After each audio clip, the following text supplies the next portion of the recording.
Pendant de très nombreuses années, le monde de One Piece a été régi par trois grands pouvoirs. Ces trois grands pouvoirs sont composés des 7 grands corsaires, des 4 grands empereurs pirates et bien sûr de la marine. Et bien qu'avec le temps, le système des 7 grands corsaires a été dissous, ce n'est absolument pas le cas concernant la marine qui encore aujourd'hui est omniprésente dans l'œuvre. Et le moins qu'on puisse dire, c'est que la marine dans One Piece a des éléments qui sont vraiment surpuissants. Parmi eux, on a bien sûr la plus haute autorité en dessous des Gorosei et du chef des armées, les amiraux de la marine, qui pour la plupart ont des capacités complètement abusées et qui vont avoir une force absolument délirante. Et c'est ces 8 amiraux de la marine ayant fait partie intégrante de l'univers de One Piece qui vont nous intéresser aujourd'hui. Salut les pirates et bienvenue sur l'Instant One Piece, une chaîne exclusivement réservée à One Piece et à son univers. Aujourd'hui, vous l'avez compris, on va parler des amiraux de la marine. Donc avant ça, si c'est pas déjà le cas, je t'invite à t'abonner, à activer la cloche pour pas louper les prochaines vidéos. Et sans plus de suspense, on est parti avec la présentation.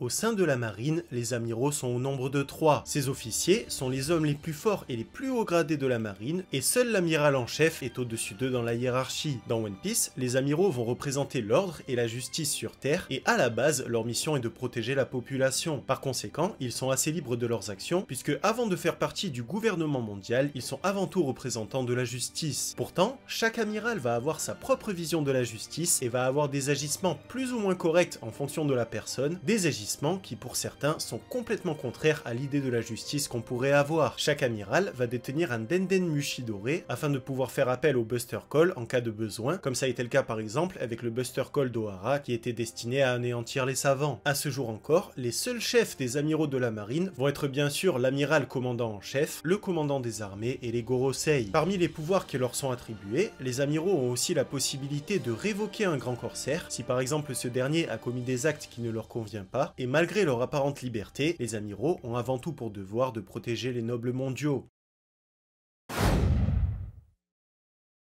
On commence avec Zephyr, surnommé Zephyr au bras noir, l'antagoniste principal du film Z et le leader des Néo-Marines. Par le passé, il était amiral de la marine, mais il a fini par donner sa démission. Depuis son plus jeune âge, Zephyr croyait dur comme fer à la justice, et c'est pour ça qu'il a choisi de rejoindre la marine. Par la suite, il s'est rendu compte que la marine n'était pas ce qu'il voulait qu'elle soit, qu'il y avait beaucoup de corruption et de mauvais agissements, et il a choisi de poser sa démission et de venir en aide aux Mugiwara. À la base, Zephyr était une personne sympathique, chaleureuse et avenante, mais sa vie a changé brutalement pour 2 raisons. La première, c'est que sa femme et son fils ont été assassinés par un pirate, et la seconde, c'est que tout son équipage s'est fait décimer par un grand corsaire. À la suite de ça, il a voué une haine profonde envers les pirates, et son premier objectif a été de les anéantir de la surface de la planète. Pour ce faire, il a utilisé les pierres de Dina, qui allaient relâcher ainsi un magma souterrain capable de détruire le nouveau monde. Pourtant, malgré sa haine incontestée envers les pirates, Zephyr a toujours eu le sens de la loyauté, et a toujours affronté ses adversaires en les respectant. Et d'ailleurs, il finira par se sacrifier afin de permettre aux Mugiwara de s'échapper et de gagner un petit peu de temps en affrontant Kizaru. Concernant ses capacités, on sait que comme tous les amiraux de la marine, il est capable d'utiliser le haki, et en tant qu'amiral, évidemment, il est très puissant. En outre, il va utiliser un immense bras métallique pour se battre, appelé Smasher, un bras qui a été fabriqué par la marine après que lui-même ait perdu son bras. Ainsi, Smasher va être imbibé de granit marin, qui comme tu le sais, va avoir pour fonction de faire perdre les pouvoirs des utilisateurs de fruits du démon, et en plus de ça, à l'intérieur de ce bras se trouve un immense canon qu'il va utiliser pour faire exploser ses adversaires. En plus du canon, le bras renferme aussi une tourelle mitrailleuse, et en général, Zephyr va essayer d'attraper ses adversaires pour leur faire perdre leur capacité d'utilisateur de fruits du démon.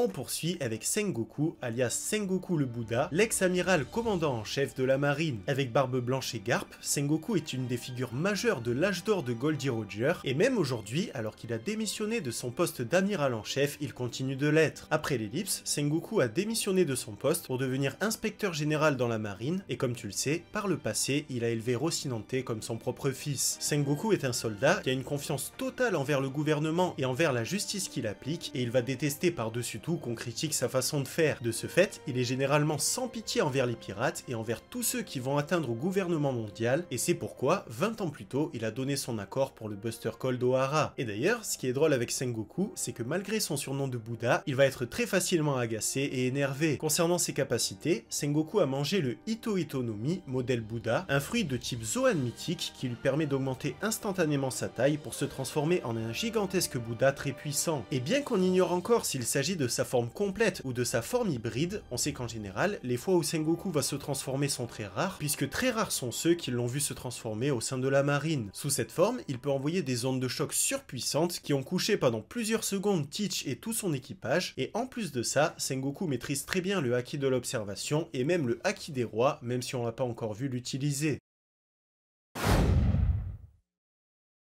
Ensuite, on a Kong, ou King de son prénom, le commandant des forces armées du gouvernement mondial et l'ancien amiral en chef de la marine pendant la période Goldie Roger. Alors évidemment, en tant qu'ancien chef de la marine, Kong a un fort sens de la justice et une immense puissance. Et pour cause, en tant que chef des armées, il a l'autorité la plus haute de la marine, juste en dessous des Gorosei. Et d'ailleurs, en tant que chef des armées, il possède non seulement le contrôle sur la marine, mais aussi sur les agents d'espionnage du gouvernement, les Cypherpol, les capitaines corsaires et Enies Lobby. De par sa position, on devine que c'est un personnage qui est extrêmement puissant, même si encore aujourd'hui on ne l'a pas vu à l'œuvre.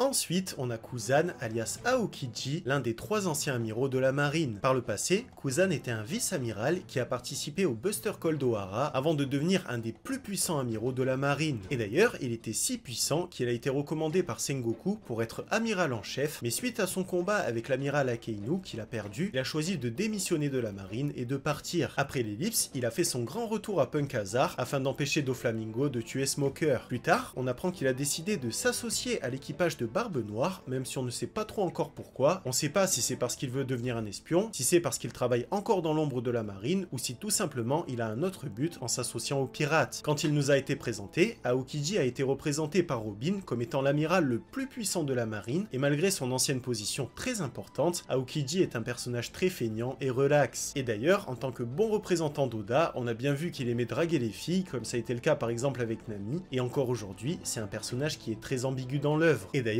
Aokiji fait le parfait contraste avec Akeinu, puisque sa devise c'est la justice paresseuse, alors que la devise d'Akeinu c'est la justice absolue. Et d'ailleurs, pour compléter ce duo, on a aussi Kizaru, qui a pour devise la justice modérée, qui va se retrouver entre les deux personnages. Concernant ses capacités, on sait qu'Aokiji s'est battu pendant plus de 10 jours avec Akeinu, avant d'enfin être battu, donc ça signifie qu'il a une puissance, une vitesse, et surtout une endurance qui est juste exceptionnelle. Et pour cause, Kuzan a mangé le Yeye no Mi, le givre aux fruits, un fruit de démon de type Logia, qui lui permet de prendre l'apparence et de contrôler la glace. Grâce à ça, il va pouvoir refroidir tout ce qu'il touche à une température très froide, puisqu'il peut même égaler l'azote liquide à moins 195 degrés, et il peut même geler des étendues d'eau qui sont juste complètement immenses comme la mer. Et d'ailleurs, en général, il va geler la mer et se déplacer dessus en bicyclette. En plus de ça, étant donné qu'il maîtrise un fruit de type Logia, il est insensible à tout type d'attaque physique, excepté les attaques qui vont faire appel au haki. Concernant ses armes, quelquefois, Aokiji va geler des brins d'herbe pour pouvoir avoir une épée, et de la même manière, il peut aussi créer des lances ou des tridents. Et enfin, évidemment, en tant qu'un des amiraux les plus puissants de la marine, Aokiji maîtrise très bien le haki de l'observation et le haki de l'armement.